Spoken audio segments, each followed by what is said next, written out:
Winter came to Broken Arrow Valley like a predator stalking prey. The frost didn't drift. It attacked, sharp as broken glass, covering everything in ice that glittered like shattered promises. Eleanor Hayes stood on her porch, 30 years old but looking ancient, watching smoke rise from distant chimneys. Her husband was 6 months dead. Her children were inside, breathing softly through thin walls, and her firewood pile was almost gone.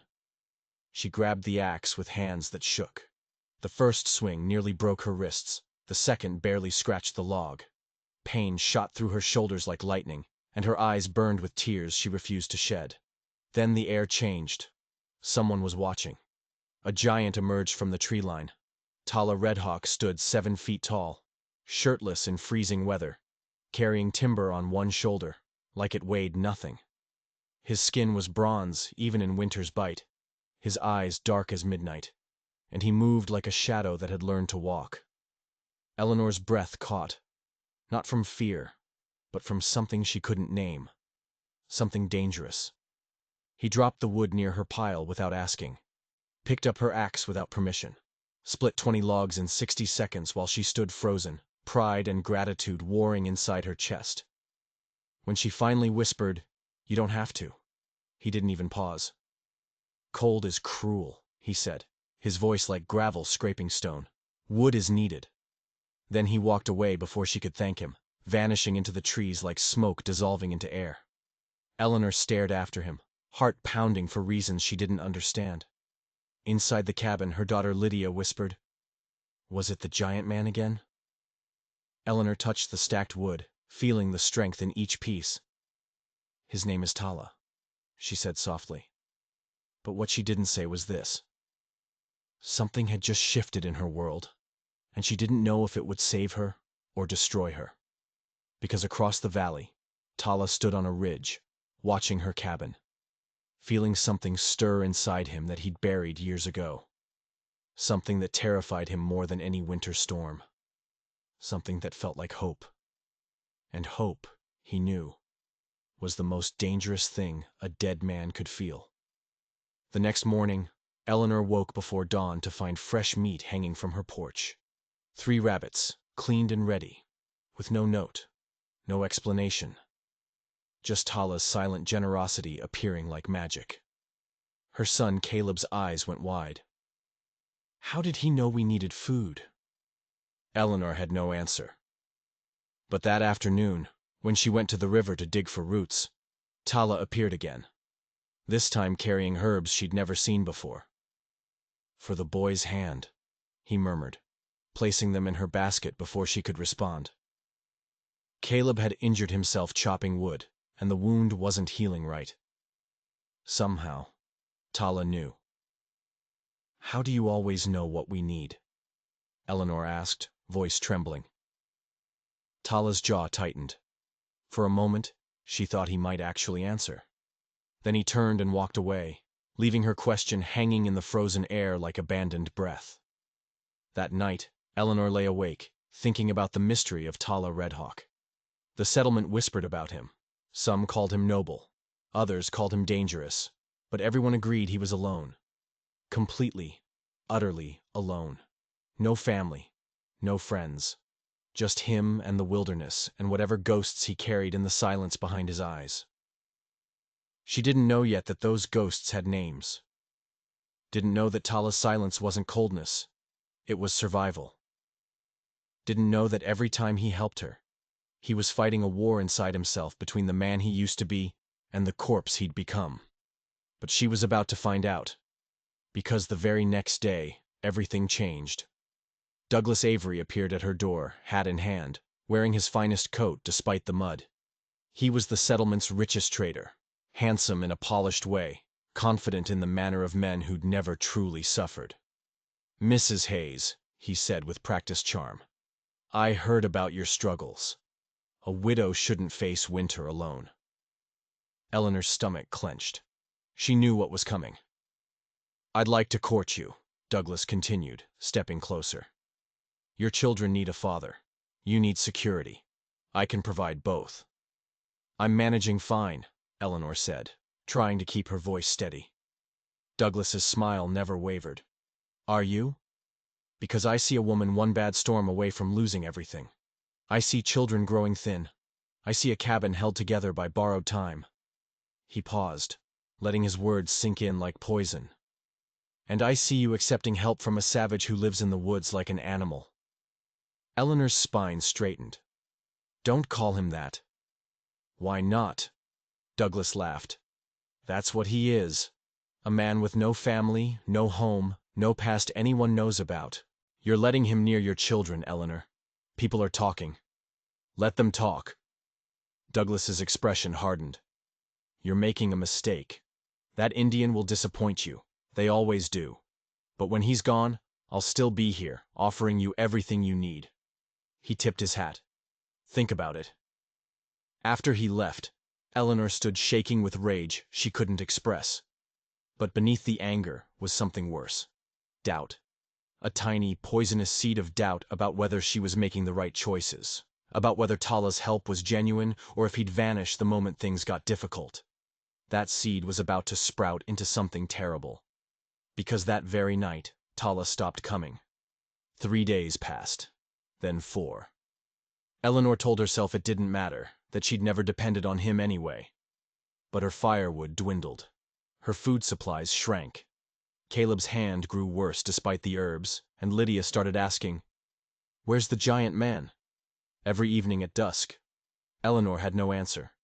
And worse, she realized with growing horror that she'd started watching the tree line, waiting for a shadow that never came. Her heart sank with each empty sunrise. Had Douglas been right? Had Tala abandoned them? On the 5th day, old Marisol knocked on her door. The ancient woman leaned on her walking stick, eyes clouded but seeing more than most. "You're wondering where he went," she said, without preamble. Eleanor's throat tightened. "I don't know what you mean." "Yes, you do." Marisol stepped inside, settling by the fire with the authority of someone who'd earned the right to speak hard truths. "Tala Redhawk helped you for weeks, then vanished. You think he abandoned you. You're wrong. Then where is he?" Marisol was quiet for a long moment. Then she said, "Tell me, Eleanor, have you ever asked yourself why a man that strong, that capable, lives alone in the wilderness like a ghost?" "I assumed he preferred solitude. No one prefers that kind of solitude." Marisol's voice dropped to almost a whisper. "Tala had a wife once. Her name was Neely. She was everything. Brave, beautiful, fierce as summer lightning. He loved her the way mountains love the sky. Completely. Eternally." Eleanor's heart stopped. "What happened?" "Raiders came in the night 3 years ago. Came fast, came violent. Neely tried to fight them off while Tala was hunting. By the time he got back..." Marisol's voice cracked. "He carried her dying body 5 miles to the medicine woman, held her the entire way, but she died in his arms before he could save her." The room tilted. Eleanor pressed a hand to her mouth, feeling Tala's silence suddenly make horrifying sense. The way he helped from a distance. The way he never stayed. The way he looked at her sometimes, like he was seeing a ghost standing where she stood. "He blamed himself," Marisol continued. "Thought if he'd been there, been faster, been better, she'd still be alive. After that, he withdrew. Helped people when they needed it, but never got close. Never stayed. Never let himself feel anything again, because feeling meant risking that kind of pain." "But why did he stop helping me?" Marisol's eyes locked onto hers. "Because you're the first person since Neely who made him want to stay." The words hit Eleanor like a physical blow. Her breath came in short gasps as understanding crashed over her in waves. Tala hadn't abandoned her. He'd run because staying was too dangerous. Because every time he chopped her wood, brought her food, saw her children smile at him, he felt the dead parts of himself trying to come alive. And resurrection, she suddenly understood, is terrifying. "Where is he now?" Eleanor whispered. Marisol stood slowly. "Where men go when they're trying to outrun their own hearts." She moved toward the door, then paused. "But Eleanor, hearts are faster runners than men. Eventually, you can't escape them anymore. Eventually, they catch you." After Marisol left, Eleanor sat in the darkness, Tala's story burning inside her chest like swallowed coals. She understood now why he'd never accepted her gratitude, never stayed for meals, never met her eyes for more than a heartbeat. He wasn't being cruel. He was being careful. Terrified that if he let himself feel again, the universe would rip it away just like before. But understanding didn't make his absence hurt less. Didn't fill her empty woodpile. Didn't answer Lydia's questions. Didn't stop the cold from creeping through the cabin walls like searching fingers. That night, Eleanor made a decision that would change everything. She wrapped herself in her thickest shawl, told Caleb to watch his sister, and walked into the frozen woods alone. If Tala wouldn't come to her, she'd go to him. If he was running from his heart, she'd make him stop and face it, even if it killed her. Even if it killed them both. Because some things she'd learned are worth the risk of breaking. The forest at night was a cathedral of shadows and silver moonlight. Eleanor's boots crunched through snow, her breath rising in pale clouds, her heart hammering against her ribs like it was trying to escape. She didn't know exactly where she was going, just followed instinct and the faint trail of broken branches that marked where someone big had moved through recently. After an hour of walking, she found him. Tala sat on a fallen log near a frozen stream, head bowed, bare-chested despite the cold, looking like a statue of grief carved from living flesh. He didn't react when she approached, though she knew he'd heard her steps from 100 yards away. "You're running," Eleanor said, voice cutting through the silence like a blade. Tala's shoulders tensed, but he didn't look up. "You should not be here." "Where should I be? Waiting for you to decide I'm worth staying for?" Finally he lifted his head. His eyes were red-rimmed, haunted, absolutely devastated. "I am not what you need." "How do you know what I need?" Eleanor moved closer, anger and anguish mixing in her chest until she couldn't tell them apart. "You show up, help me, make my children smile, make me feel less alone, then vanish without explanation. You think that's kindness? It's cruelty, Tala." He stood abruptly, towering over her. "You want an explanation? Fine. Every time I see you, I remember what it felt like to have something worth living for. Every time I hear your children laugh, I remember the children I'll never have. Every time you smile at me, I remember Nieli smiling the morning before she died." His voice broke. "And I cannot survive losing someone again. I would rather be dead than feel that pain twice." Eleanor's eyes filled with tears. "So you choose death. You choose to be a ghost walking around pretending to be alive. You choose to help people, but never let them help you back." "Yes," he whispered, "because it is safer." "Safer?" Eleanor stepped forward until they were inches apart. "Look at me, Tala. Really look. I'm a widow with 2 children, living in a cabin held together by hope and stubbornness, one bad winter away from dying. There is nothing safe about my life, nothing safe about tomorrow. But I'm still here, still trying, still believing something good might happen." "You call yourself dead? At least the dead have an excuse for not living." Tala stared at her like she'd struck him. For a long moment, neither moved. Then he turned away, voice rough as sandpaper. "You should go." "No." "Eleanor?" "I'm not leaving until you tell me the truth." Her voice trembled but held firm. "Not the truth about Neely. Not the truth about your pain.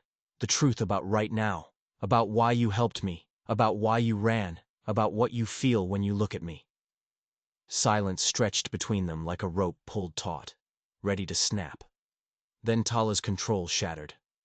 "I feel alive!" The words exploded out of him. "For the first time in 3 years, I feel something other than emptiness. When I chop your wood, when I bring you food, when I see your face light up, I feel alive. And it terrifies me, Eleanor. It terrifies me because alive means vulnerable. Alive means I can be destroyed again." Eleanor's tears spilled over. "So you'd rather be numb forever? Never risk anything? Never let yourself be happy?" "Yes," he said, but his voice cracked on the word. "You're lying." Tala spun to face her, and she saw it then. The war raging behind his eyes. The battle between the man who'd loved Neely and the ghost who'd survived her death. Between the instinct to protect himself and the desperate, aching desire to feel something real again. "I am not lying," he said, but his hands were shaking. Eleanor reached out and pressed her palm against his chest, feeling his heart thunder beneath her touch. "Your heart is," she whispered, "and I think you know it." For one breathless moment, everything hung in balance. Then Tala covered her hand with his, holding it against his chest like a lifeline. "If I let myself love you," he said, voice breaking, "and I lose you." "You won't lose me by running away first," Eleanor interrupted. "You'll just guarantee that you lose everything without ever having it at all." The truth of her words hit him like a physical blow. His knees buckled slightly, and he sank back onto the log, still holding her hand, pulling her down beside him. They sat in the frozen silence, breath mingling, hearts pounding, the entire forest holding still around them. "I do not know how to do this anymore," Tala finally whispered. "I do not know how to let someone in." "Then learn," Eleanor said softly. "Learn with me.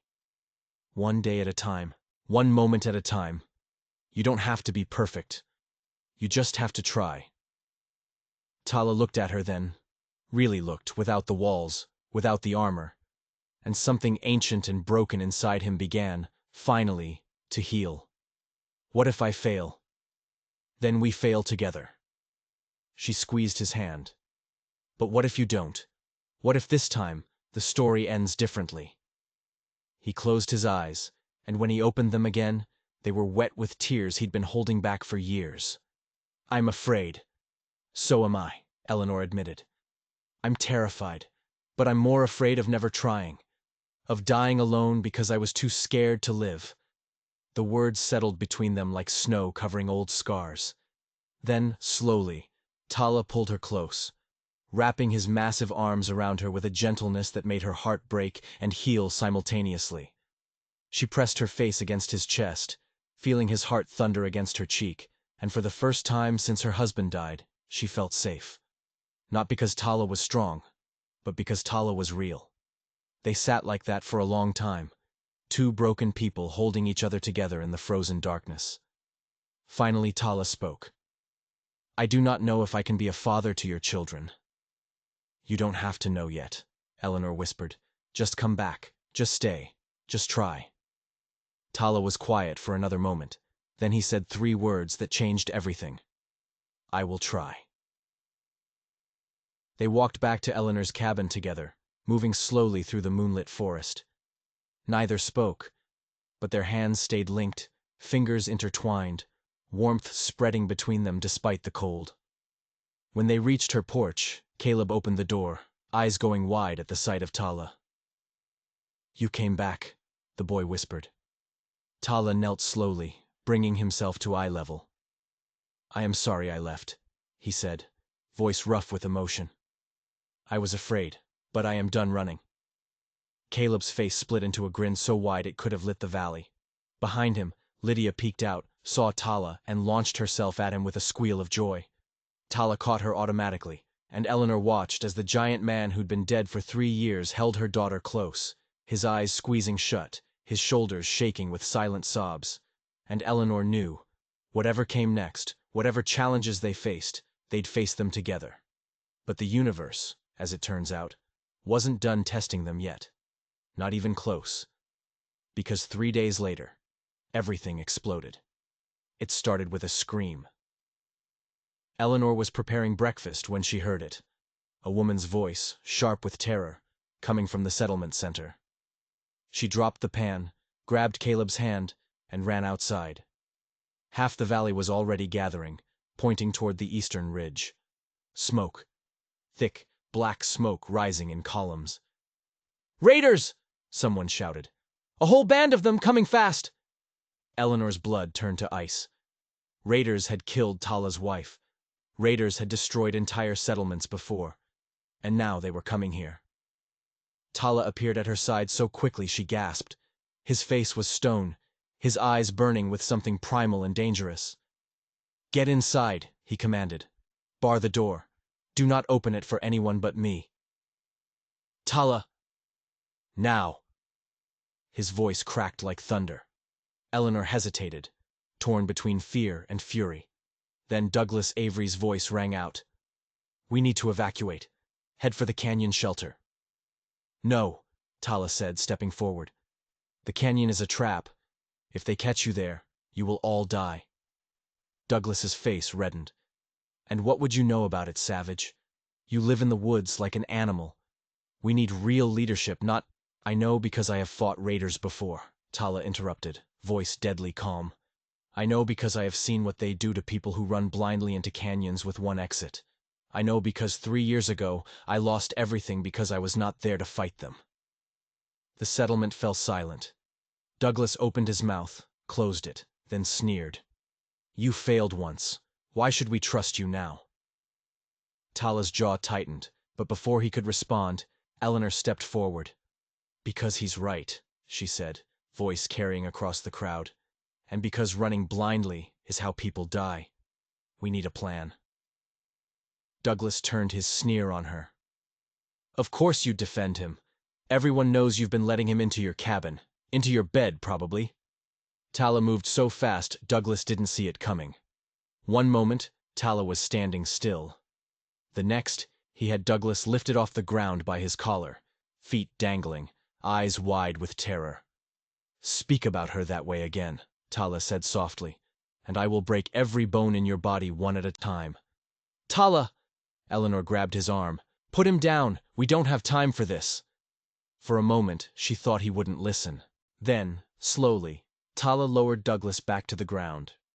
The traitor scrambled away, face pale, and Tala turned to the crowd. "Anyone who wants to survive, listen carefully.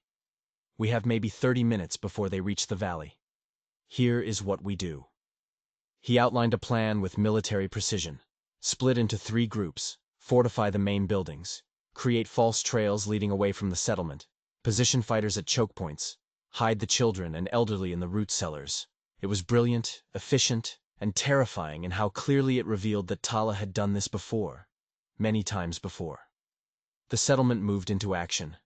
Tala organized the defense like a general commanding troops, his voice never rising but somehow cutting through chaos with absolute authority. Eleanor worked alongside him, helping barricade doors, gather weapons, move children to safety. Every time their eyes met, she saw the fear beneath his calm exterior. The memory of the last time he'd fought raiders and lost everything. "We'll survive this," she told him during a brief moment alone. "You do not know that." "No," Eleanor admitted, "but I know you. And I know you'll die before you let them reach my children." Tala's expression softened briefly. "Yes," he said simply, "I will." Then the raiders arrived. They came like a storm. 20 men on horseback, armed with rifles, knives, torches. They swept into the valley expecting easy targets, and found instead an organized defense that hit them from 3 sides simultaneously. The battle was chaos. Gunfire, screaming, smoke, blood. Tala fought like a demon, moving through raiders with brutal efficiency, every strike calculated to disable or kill. Eleanor watched from the cabin window, clutching Lydia and Caleb close, as the giant man she'd started to love became something ancient and terrifying. But the raiders were experienced too. They adapted quickly, regrouped, started pushing through the defenses. One broke off from the main group and headed straight for Eleanor's cabin. She saw him coming, saw the torch in his hand, knew exactly what he planned to do. Burn them out. Burn her children alive. She grabbed the rifle Tala had left her, hands shaking so badly she could barely aim. The raider kicked down the door just as she pulled the trigger. The shot went wide, smashing the window behind him. He laughed, raising the torch. And then Tala was there. He materialized from nowhere, moving faster than should have been possible for a man his size. He grabbed the raider's arm, twisted it with a sickening crack, ripped the torch away, and drove it into the man's chest in one fluid motion. The raider collapsed, screaming, and Tala kicked him back outside before turning to Eleanor. "Are you hurt?" "No, but—" Stay here. Do not leave this cabin no matter what you hear." Then he was gone again, back into the battle. The fighting lasted another 20 minutes. When it finally ended, 12 raiders were dead, 5 had fled, and 3 were captured. The settlement had lost 2 people and had 7 wounded, but they'd survived. Against all odds, they'd survived. Eleanor found Tala standing near the central fire, breathing hard, covered in blood that wasn't his, staring at nothing. She approached slowly, not sure if he'd even see her. When she touched his arm, he flinched, then focused on her face. Something in his eyes broke. "I could not protect her," he whispered. 3 years ago, I could not protect Neely. I was too late. "But you protected us today," Eleanor said, tears streaming down her face. "You saved all of us, Tala. You saved my children." "This time," he said hoarsely, "this time I was not too late." Eleanor pulled him close, feeling him shake against her, the enormous man reduced to trembling by the weight of old grief finally cracking open. He'd spent 3 years believing he'd failed, believing he was worthless, believing he didn't deserve happiness. But today, he'd proven to himself what Eleanor had known all along, that he was capable of protecting, of loving, of being the man he'd always been underneath the armor. "You did not fail," Eleanor whispered. "Not 3 years ago, and not today. You're here, Tala. You're alive, and that matters." He held her for a long time, silent tears finally falling, years of grief spilling out in the aftermath of battle. Around them, the settlement began to rebuild. Douglas Avery had disappeared during the fight. No one knew where, and frankly, no one cared. The people who'd survived knew exactly who'd saved them. That night, exhausted but alive, Eleanor and her children sat around their fire with Tala. Caleb asked him questions about the fighting, which Tala answered honestly but carefully. Lydia fell asleep against his side, completely trusting, completely safe, and Eleanor watched the man who'd been dead for 3 years slowly, carefully, begin to live again. "Thank you," she said softly when the children were asleep. Tala looked at her, firelight dancing in his dark eyes. For what? For trying. For staying. For not running when things got hard. He was quiet for a moment. Then he said, "I am still learning how to not run." "That's okay," Eleanor smiled. "We have time." And they did. They had time, and hope, and each other. It should have been enough. But then came the final test. The one neither of them saw coming. The one that nearly destroyed everything they'd built. It came in the form of a letter. 2 weeks after the raid, a messenger arrived from the territorial government. He carried official papers, stamped and sealed, that made Eleanor's blood run cold as she read them. The letter stated that Tala Redhawk was wanted for questioning in connection with a series of murders committed 3 years prior. That witnesses had placed him near multiple crime scenes. That he was considered dangerous and should be apprehended immediately. "They think you killed those people during the raids," Eleanor said, hands shaking. "They think you were part of it." Tala's face was stone. "I know what they think." "But you weren't. You fought them off." "Eleanor." His voice was gentle but firm. "Who do you think the territorial government will believe? A white widow? Or a lone Indian with no witnesses and a history of violence?" The truth hit her like ice water. The territorial authorities didn't care about truth. They cared about convenience. And a giant native man who lived alone in the wilderness made for a very convenient scapegoat. "We'll explain," Eleanor said desperately. "We'll tell them what really happened. The whole settlement will testify." "They will hang me before anyone testifies." Tala stood slowly. "I have seen this before. Men like me do not get trials. We get ropes." "Then run!" Eleanor grabbed his arm. "Leave now, before they come. Head north into the mountains where they can't find you." Tala looked at her with infinite sadness. "And leave you alone again? Leave your children without protection?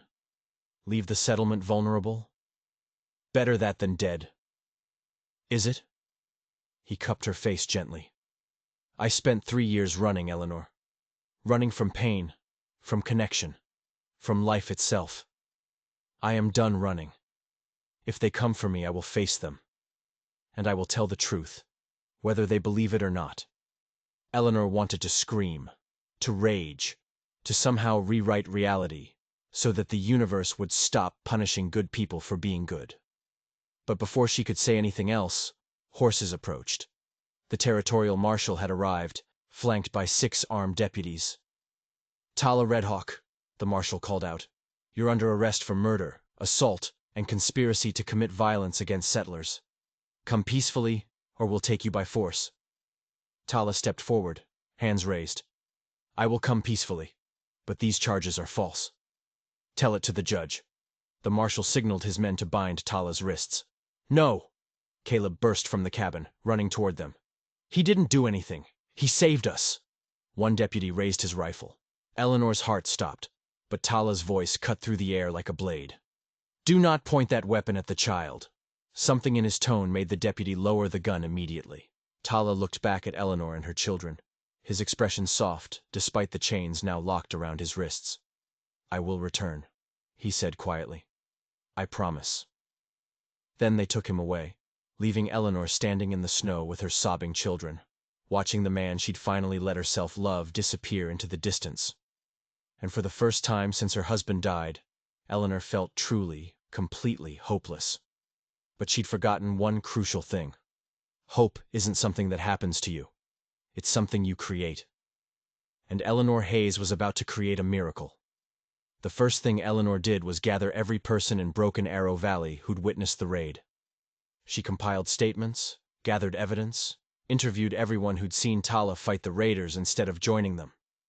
She wrote letters to the territorial governor, the district attorney, anyone with power who might listen.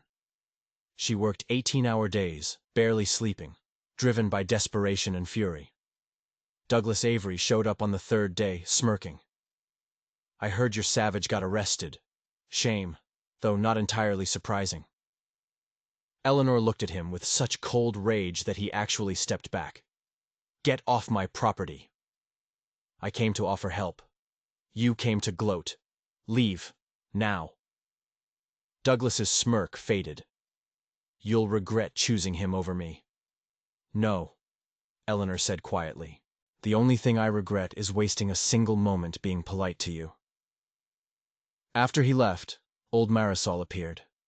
She carried a bundle of papers, records she'd kept for decades, documenting every kindness Tala had done for the valley, every person he'd helped, every life he'd saved.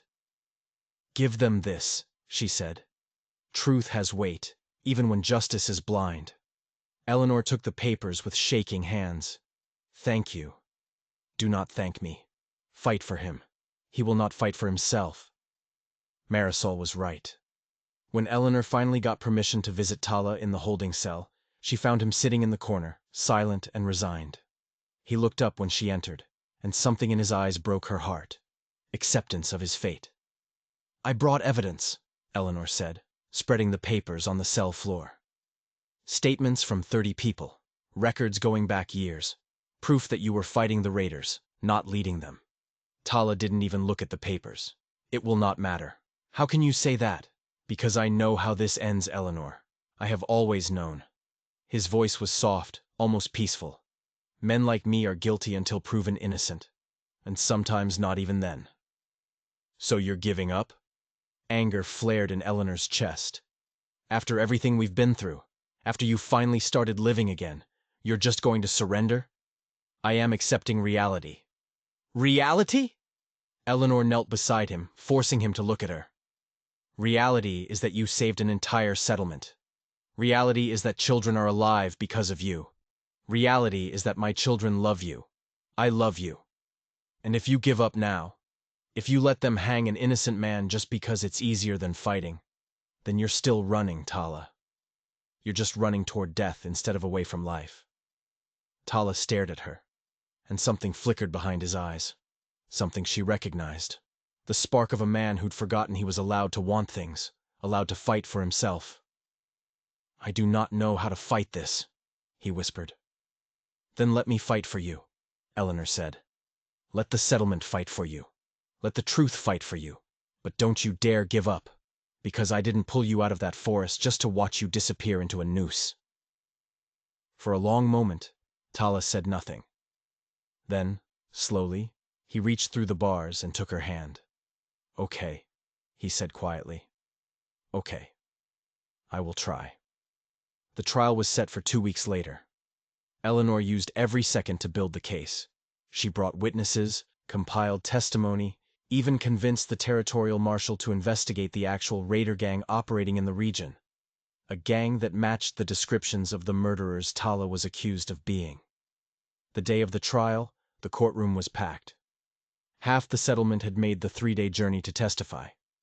Eleanor stood at the front, heart pounding, watching Tala sit in chains, looking like a giant forced into a child's chair.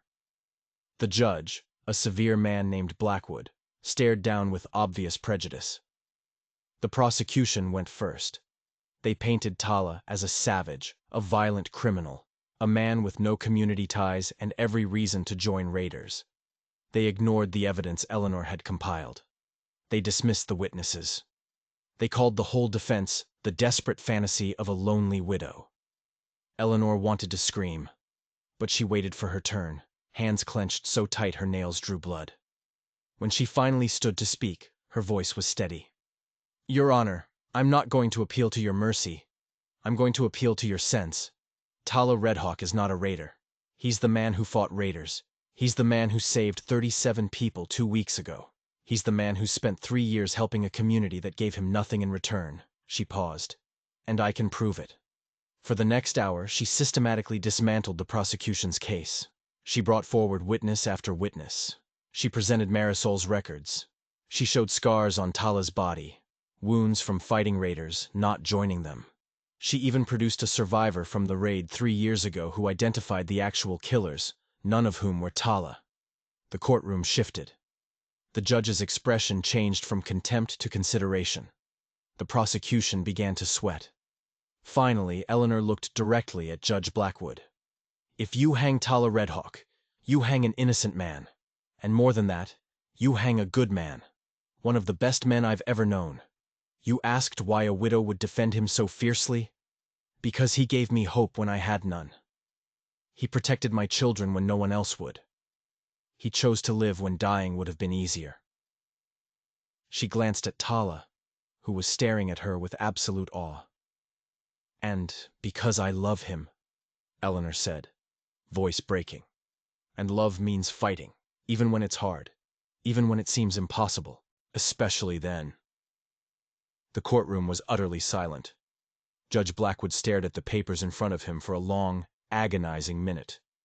Then he looked up at Tala. "Stand up." Tala stood slowly, chains rattling.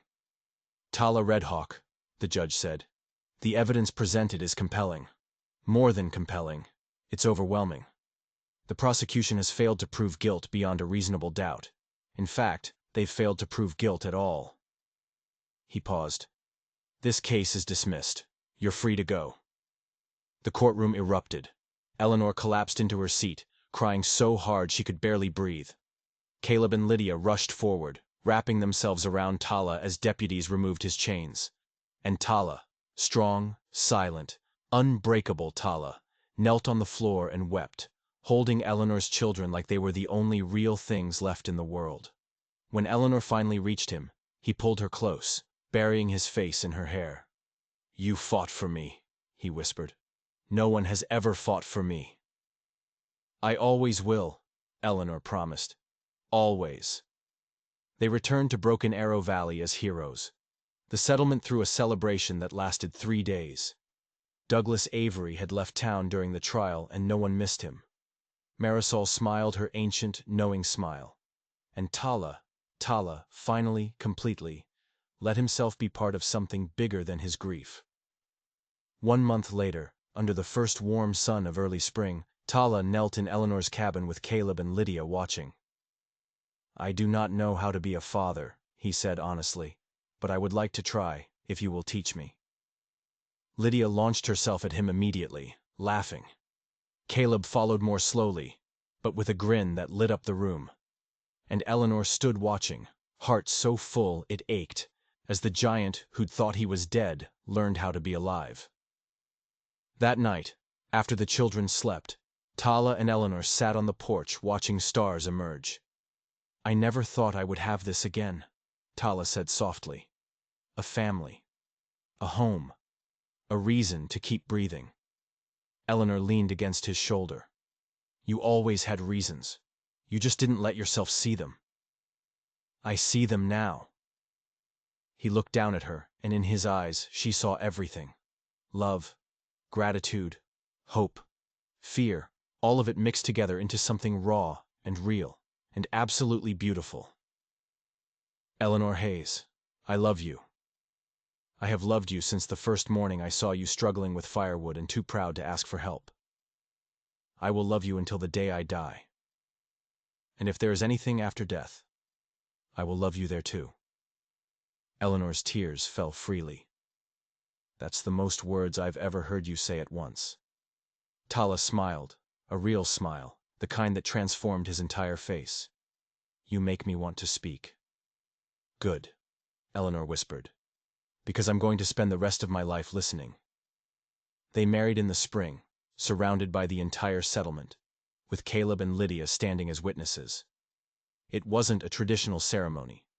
Tala incorporated his people's customs. Eleanor kept her late husband's ring on a chain around her neck as a memorial. But it was theirs. Completely, perfectly theirs. Years later, when people asked Eleanor how she'd survived the hardest winter of her life, she'd tell them the truth. "I didn't survive it alone. None of us do. We survive by letting people in. By fighting for love, even when it seems impossible. By choosing to live, even when dying feels easier." And Tala, standing beside her with silver threading through his black hair, would add quietly, "We survive by learning that being strong does not mean being alone. It means being brave enough to need someone. Brave enough to let them need you back." Their cabin still stood at the edge of Broken Arrow Valley, smoke rising from its chimney in soft spirals. Inside, children laughed. Not just Caleb and Lydia, but 3 more they'd had together. Outside, the forest watched with ancient approval. And somewhere in the stars, perhaps Nieli looked down and smiled, knowing that love doesn't end with death. It transforms, continues, lives forever in the people brave enough to try again. Eleanor and Tala had tried, and in trying they'd found something most people spend their whole lives searching for. A love that survived winter. A love that fought back against fear. A love that said, despite everything, despite loss and pain and near impossible odds, "Yes, I choose you. I choose us. I choose life." And that choice made every single day, made all the difference. If you enjoyed this story about love surviving against impossible odds, don't forget to hit that subscribe button. Drop a comment telling me which moment hit you hardest. Was it when Tala finally opened up by the river? When Eleanor fought for him in court? Or when he asked the children if he could be their father? Let me know, and I'll see you in the next story.